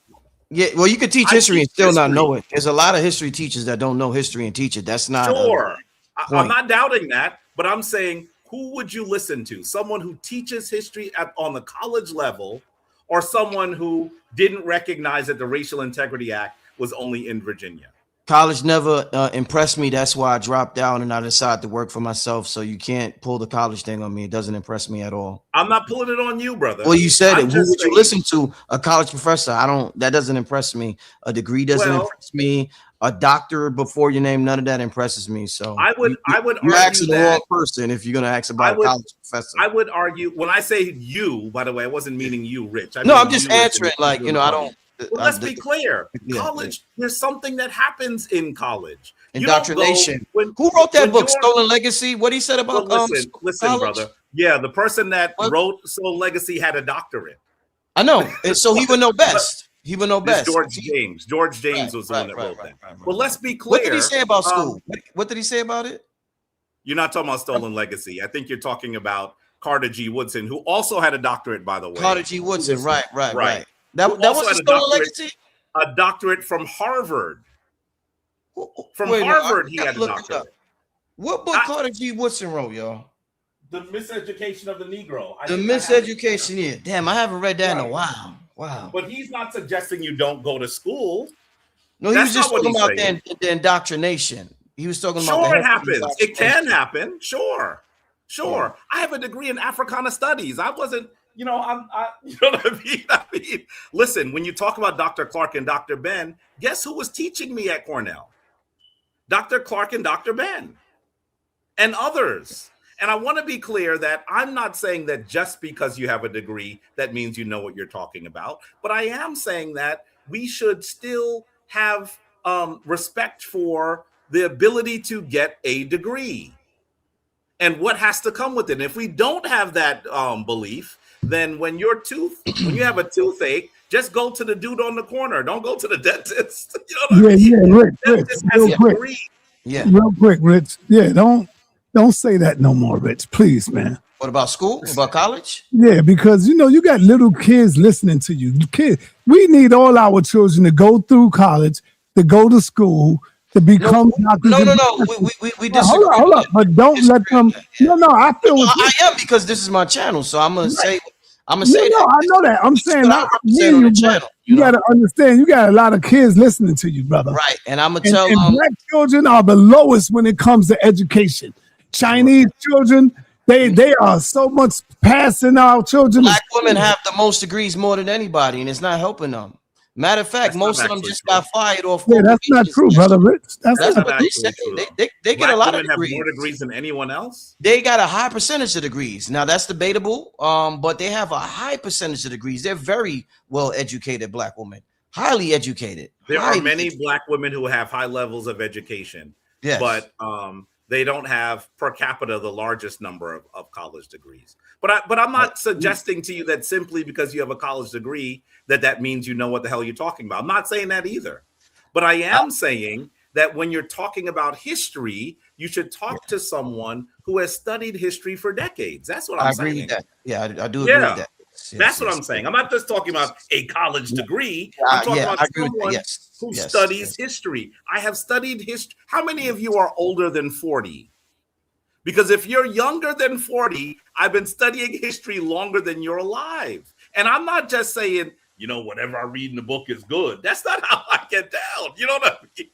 Right, but you have to be able to understand what you're reading. And does that mean that if you actually learn it in college, it must be true? I'm not saying that either. College is supposed to teach you how to understand what is true, not what is true. That's what college is really supposed to do. No, they don't know me, Rich, over here. A lot of them, they said we F with Brother Rich. I've been F'ing with Brother Rich way before all of y'all, and still do right now to this day. The hell are y'all talking about? I mean, listen, Sonetta has known Rich forever, and I respect Brother Rich. I love the stuff that he does. That's why we're here. Yes, hell yeah. That's a solid brother right there. Man, I don't know what y'all talking about, man. That's a solid brother right there. Me and Rich never had a fight. We never had an argument all the time. I mean, I met Rich when he was a goddamn teenager, bro. Going to school, man. Yeah. I met him. I think I seen his uncle one time. Yep. Sure come on, man. Y'all bugging. Y'all wilding out right now. Indeed. Rich, my man right now, for real. Now, am I saying that in order to do anything, you have to go to college? No, I'm not saying that either. So Rich he dropped out of college and started a business. By the way, notice he dropped out of college. That likely also means that he was intelligent enough to get into college. Don't listen. You have to listen to what he said very carefully, right? You should have got that degree, Rich, and then you could break out. But at least you got that on your back, though. That's what I'm saying. You ain't got to believe in all of that, but it would have been good. That's an intelligent young man right there. Nobody's questioning his intelligence. Get what you got to get, and then get up out of it. So what? Long as you got it, you prove to the white man that you can beat him in his own game. But we also have to recognize that there's some things you can't do without particular sets of degrees, right? There's some things you can't do. We want to make sure that we do everything. Does that mean that everyone has to go to college? No, we need plumbers, we need electricians, we need carpenters, we need those people badly. But to say that no one should get a degree, what are you saying? That means that you don't want any black doctors? Yeah, when you have problems with your lady, you don't want to have a therapist that has the highest level of education, has seen a bunch of stuff, has experience covering things. There's some things you can't do if you don't get degrees, and we want people that do those things too. Indeed. Let's get to another question. Let's see what's going on. Y'all got the chat moving. I know that y'all got this chat moving tonight. There's more comments than questions here. I love the King Simon too. My man King Simon, man. Hardest looking man in the conscious community, man. Somebody asks who was here before the Siberians crossed the Bering Strait? Who was here before those people that we call Native Americans actually got here, is what you're saying?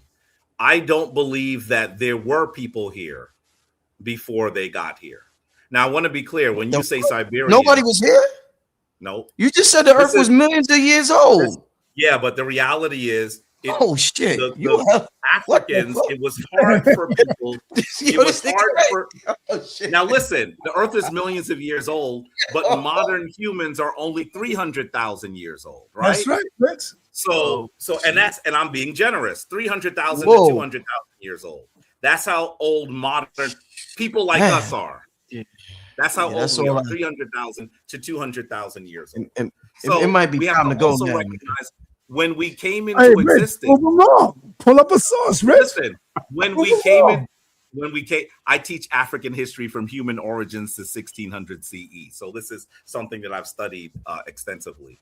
But it's one of the classes I teach. But you should know that when modern humans came into existence, it was very difficult to make the journey from Africa, from other places, to what we would call North America, just because of where the ice patches were, the animals that we were chasing, because remember, for a long period of time, we weren't cultivating food. We were just exploiting things that were in nature. And so it was hard to get here. But hold on, Jabari. Rich, I wish you can let some of the brothers up that say lies, just so we can expose them.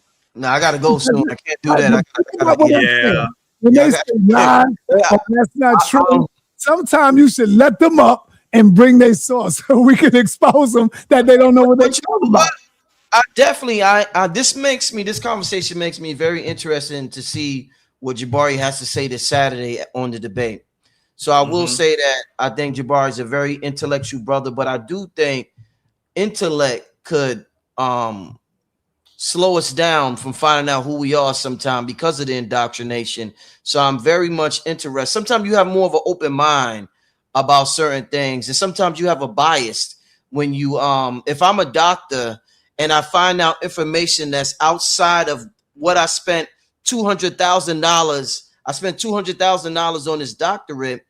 That information that comes outside, I might be biased toward that because I'm so invested into this right here. My whole life, my family, everything is invested in this right here. So when you come with research outside there, I might not even consider it, and I might develop cognitive dissonance. So that's my only thing about, that whole situation. I would argue to you that if that research is out there, it's people who actually have college degrees, have advanced education that see it first. Because the research is done by people that have advanced degrees. That's how the research is done. When you're doing an archaeological dig, the people in the archaeological dig usually have doctorates in archaeology, in anthropology. So those conversations actually are more accessible to people who are in scholarly areas than outside. That's just the reality. Today we know that every person on the planet is related to one woman, right? Sometimes she's called the mitochondrial Eve, right? Mm-hmm. That paper was released a year and a half before it hit Newsweek magazine. Mm-hmm. So what I'm trying to say to you is people who actually were in the field were already thumbing through, arguing, manipulating the data to say, well, does this make sense? Before it was ever released to the public. College doesn't tell you, it should not tell you what to believe. It should tell you how to know what to believe. That's what college is about. That's a good point, Jabari. And how do you tell what a source is? I have college students. I teach at the university level. How do you know what's real? What is a source? What's verifiable? That's what your education should tell you. Indeed. Once again, family, this Saturday, 4 p.m., Jabari is going up against Brother Reggie. And I think that is going to be quite interesting. I want to hear some more of Jabari's take on the netters and ancient Kemet. So it's going to be pretty interesting. It's going down this Saturday at 4:00. Jabari just made my head hurt though when he said nobody was here before the Native Americans got here. I'm gonna have to call Top Cats and see what I'm messing with Jabari.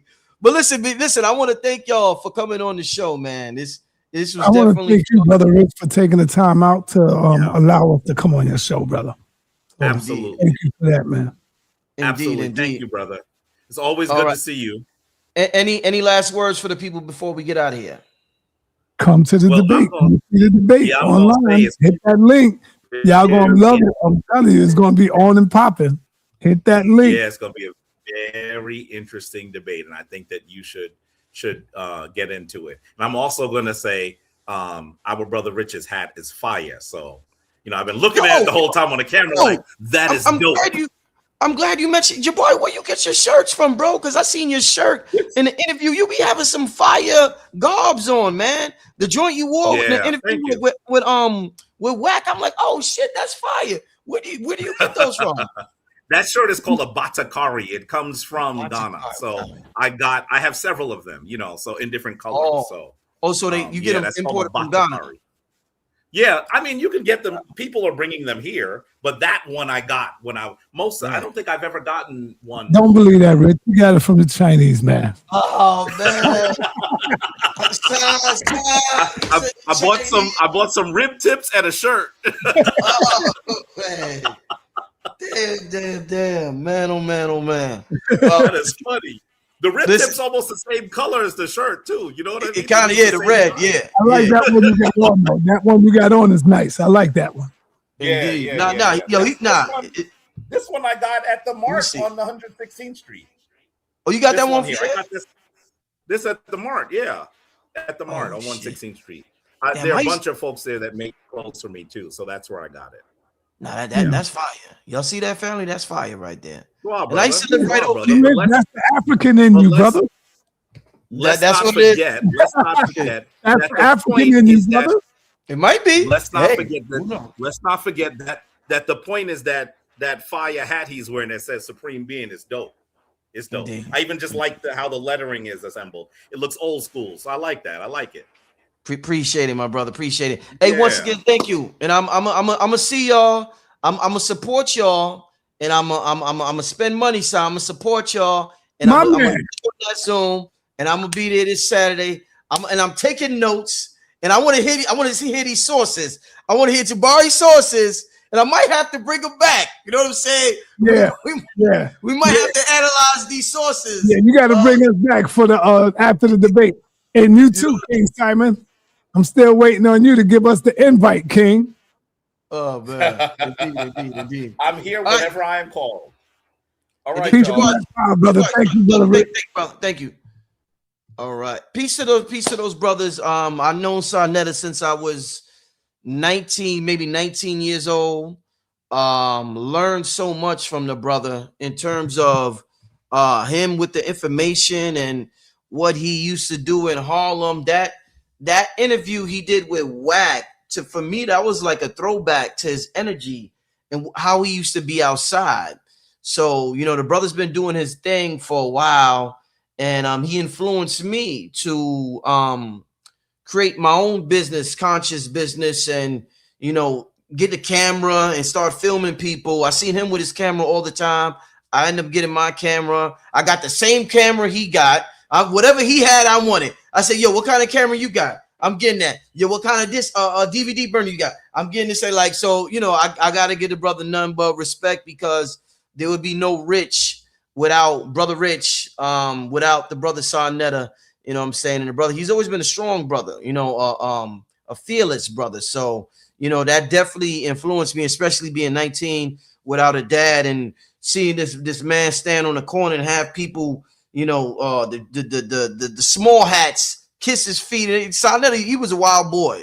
He was a wild dude back in the day. You know what I'm saying? So, he's a legend, and we got to show him respect, even if you don't agree with the debates. I never was into the debate, and that's not my lane. But he knows his lane, and I know my lane, and we're both great at what we do. And I think that's a good thing. Jabari, shout out to Jabari, definitely a scholar. I don't agree with some of the things Jabari said, but I definitely respect the brother. I want to hear the brother's take on the Nets, so I definitely will be watching on Saturday. But besides that, what is going on with y'all? I think tomorrow, I don't know if I'm gonna do a show tomorrow. I'm not sure if I'm gonna do a show tomorrow. My aunt passed away, family. I don't know if I told y'all, my aunt passed away last week. I think shout out to my aunt. Her spirit lives eternal and forever. Rest in power. My aunt Ferenci James Merritt. And I'm gonna light a cigar tonight. I'm gonna do a nice ritual.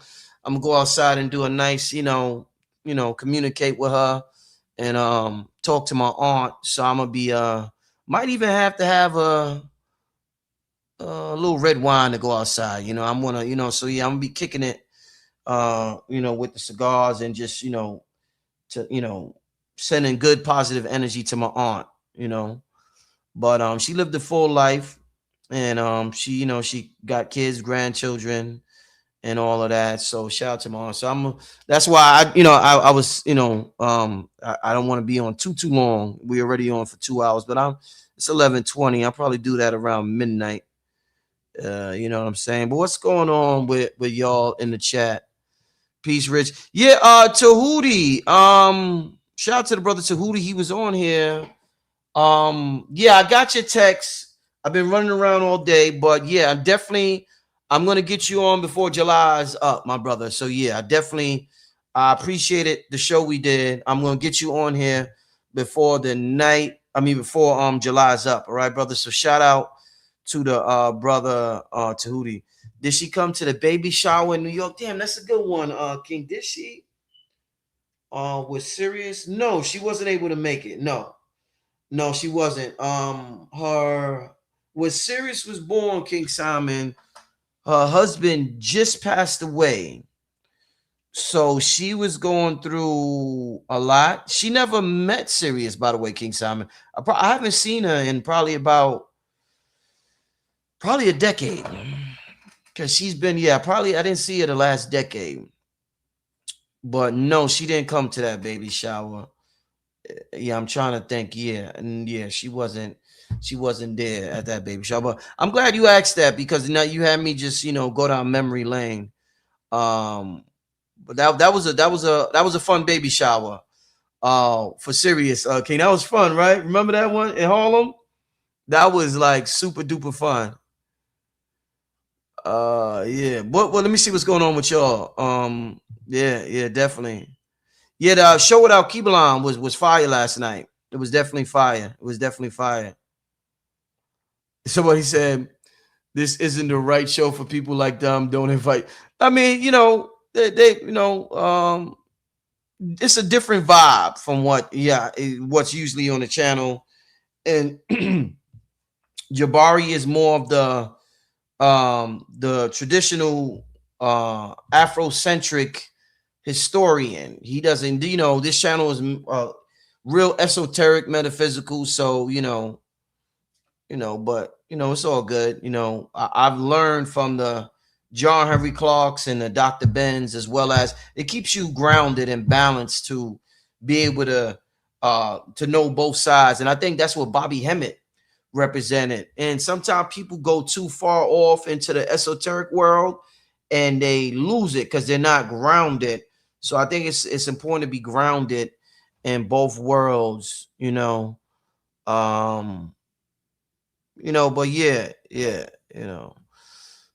usually when somebody said niggas was throwing tomatoes, y'all crazy.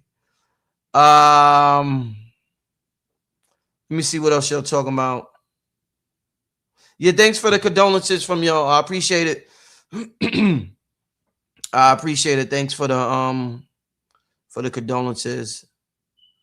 Let me see what else y'all talking about.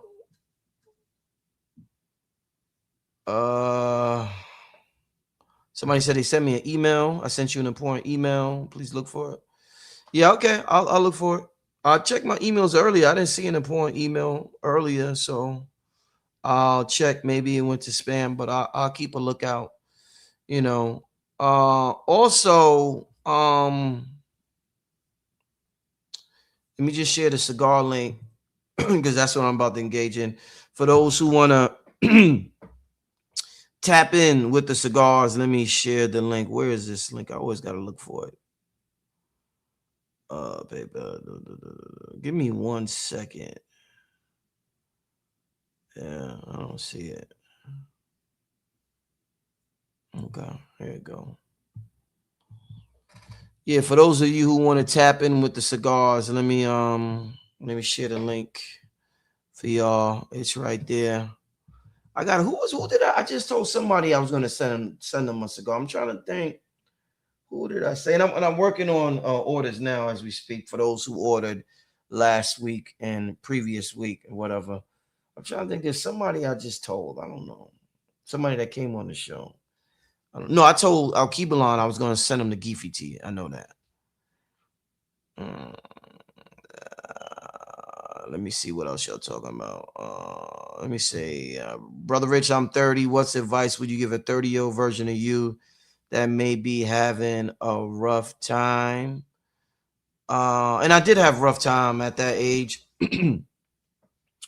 I would tell myself there are things that I started that I put down for whatever reason. I would tell myself to be consistent with the things I believe in, regardless of having external evidence of it being successful or not. I would tell myself just, because we look for signs that when we start something, and like I just give an example. Like I've been taking, I'm a piano player, and I put the piano down for a while. I got frustrated with my progress, and I wish I never stopped it at all. I wish I would have just kept playing. King Simon used to see me outside in Brooklyn. I used to bring a piano outside and practice in my 20s and going into my early 30s or whatever. And I'm like 26 outside with a piano. And after a while, I was a little frustrated with my progress, and I put it down, and I shouldn't have. Because if I did never put it down, I would be absolutely, like, I'm good, but I would be absolutely astounding right now. And, and I wish I never stopped it. I wish I would have just kept practicing every single day, so, I used to think 40 was old and 35 was old, and none of these ages is old. When I was 20, I thought 25 was old. When I was 25, I thought 30 was old. When I was 30, I thought 35 was old. And I guess it just keeps going, and you just be like, you just start thinking about you don't think about the future, and you just start thinking about now, and so I don't know, but that's what one of the things that I think about. And I'd be like, damn, I wish I never stopped playing the piano. Especially when I see people on the gram doing their thing. Like, I'm good, but I see people on the gram doing their thing, like, and I'm like, wow, if I just never stopped, I could be on that level. And but you can't change the past. Brother Rich, which AI you use for the intro? Original Black Guy did it. I didn't do it. I think he used Gemini. I know he uses a combination. I know one of them was Gemini, Google Gemini. So yeah, but Original Black Guy did it for me. Original Black Guy did it for me. Yep. Original Black Guy did it. Let me see. But Brother Rich is about to get out of here. Thanks for tuning in. I did 2 shows today, so thanks for tuning in. Let me get out of here, family. Everybody have a good night. This is Brother Rich signing out. Shout out to everybody all over the world who signs out. We're going to leave with some music from our Honduran brother, Mr. G, representing Geefy Tea. You know what I'm saying? So one of the best drinks in the world. So we're going to vibe out to this as we end the show. All right, family. I will see y'all maybe tomorrow. I'm not sure. But everybody have a good night. God bless you. From the roots where the earth still speaks, to the fire where they always breathe. Hands of wisdom, time can't erase. Every drop got a story to say. Slow it down, feel the rhythm inside. This ain't rush, this a sacred design. From the soil to the soul to the light. What you hold is a gift of life. You are, feel it in your soul. Give it, let the story unfold. Ancestral power in every drop. This that legacy, this don't stop. You are rooted deep in you. Give it, yes, pure and true. Not something you drink, you receive. This that energy you believe. Hey, hey. Ooh, Luani. Oh, Luani. Give it. This is where your elders hit and drums sing perfectly.